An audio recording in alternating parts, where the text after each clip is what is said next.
Alright, so here we are with Unit 11, Lesson number 8, and this is really kind of the second half of this unit. And for the most part, what we're going to be looking at in this part of Unit 11 are compounds that are not really hydrocarbons. So in the first part of this unit, we talked about alkanes, alkenes, and alkynes, which in essence are all hydrocarbons, meaning they contain only the elements carbon and hydrogen.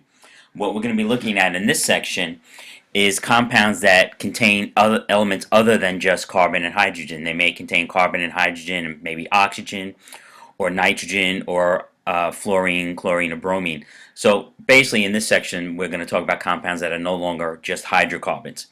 And one of the good things about it is that the majority of the information that you need for this section is on your reference tables. It's on reference table R.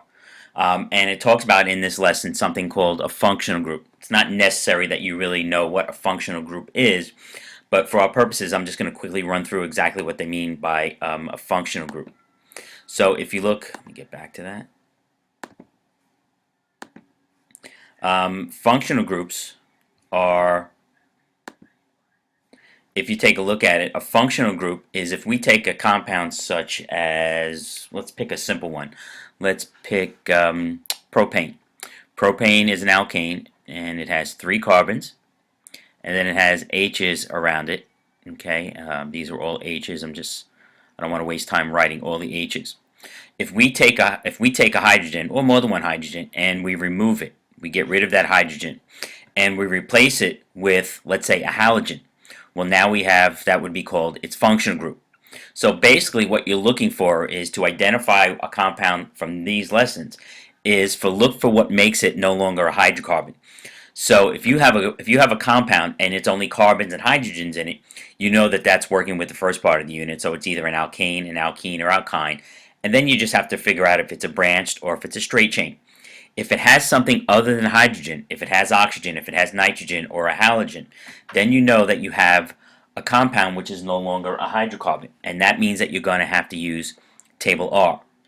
And the substances or the things that we're going to be looking at are listed on this table. So let's quickly run through this. I don't want to spend a lot of time on it because after this we're going to go through each particular one. Let me quickly just run through this table. The first one that's listed is if you take a hydrocarbon and you replace one or more of the H's with a halogen, these are all halogens, you end up with something that's called a halide.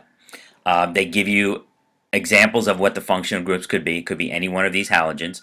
And this is sort of a general formula for it, which is the R represents a carbon, or it could be more than one carbon. And you replace one of the H's with something else, a halogen. Here's an example of a halide. So what you've done, in essence, is you've taken one of the hydrogens and you replaced it with a chlorine. If you look at the second one, you have what's called an alcohol. And these look similar to bases, but they're not bases. A couple of things you should notice. If you notice that the alcohol, look at the ending of the word, it's OL. So all alcohols end in the letters OL. And we're going to go through all of this. The third compound listed, and don't worry about these things here, the third compound listed is called an ether. Notice that you see this oxygen here. Notice a couple things. One, that oxygen's not at the end, it's in the middle. So you can already differentiate between an alcohol and an ether. The oxygen's somewhere in the middle. Next one you have is an aldehyde. Notice there's an oxygen, it's not in the middle, it's somewhere at the end. Notice that it ends in Al. The next one you have is called a ketone. Ketones have an oxygen. It's somewhere in the middle. Notice the double bond. The next one, which is a fairly common substance that they ask about on the Regents exam, which are organic acids. Organic acids are behave just like any other kind of acid. What makes them organic is that they have carbon in it. Notice that organic acids have 2 oxygens at the end. Compare that to a ketone, which has 1 oxygen. Organic acids have 2 oxygens, and notice the oxygen somewhere in the middle. Now look at this next one, an ester. It has 2 oxygens again. Like the organic acid, notice the difference. Double bond oxygen here, oxygen here. Another example is, notice that the CO and the O are at the end in the organic acid. They're not at the end in an ester. And then the amines and amides, which are really not asked about a lot, you notice that in an amine there's a nitrogen.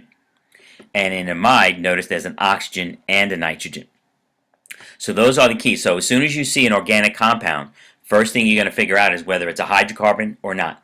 If it's a hydrocarbon, contains only carbon and hydrogen, then you know it's either carbon. Then you know it's either an alkane, alkene, and alkyne, and you're pretty much limited to just having to use tables P and Q.